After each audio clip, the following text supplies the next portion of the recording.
educator and a grief counselor who specializes in working with children and family who are experiencing the serious illness, dying, or death of somebody in their family or in their world. And today what we're going to go over is how can we best support grieving children in the school system and in the classroom. And so the 4 topics we're going to focus on is how do we recognize children's grief in the first place? What does it look like? How do we support students when they are grieving? What are the 4 C's, the 4 common concerns that a lot of grieving children and youth experience? And what to say and what not to say, whether we're talking directly to a student, whether we're teaching students how to best support other students, or we're talking and reaching out to parents. In general, instead of saying parents, I'm going to use the terminology caregivers, just to be inclusive of all the caregivers who also aren't necessarily custodial parents of children as well. I'd like to start with a couple of definitions just to make sure that we're all operating from the same language and assumptions. And so the first being grief. And the word grief refers to our response to a loss or something hard happening in life. So this does not have to be death specific. This could be that a divorce happened. This could be that a child has moved from another community or another part of the world and relocated.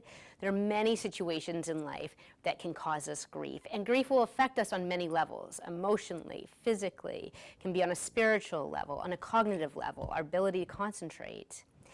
Bereavement, on the other hand, is very death specific. So bereavement is referring to the objective state of having experienced the death of somebody in your life. And then there's disenfranchised grief. And disenfranchised grief is referring to a grief that often isn't acknowledged by society.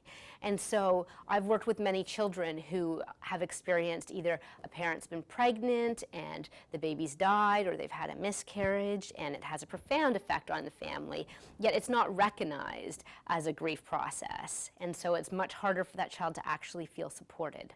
So there's many different reasons in our society a grief might be disenfranchised, and it's important that that's on our radar as well. And it's important to be clear that what we're talking about today is not grief counseling per se. It's more how do we be supporters? How do we be the best grief supporters possible? And educators are ideally positioned to do this because we know that very few children will ever get through to formalized grief support services. But most children are going to encounter many educators, and that's where it's really important that educators realize that they can really help shape the life and the story of a grieving child.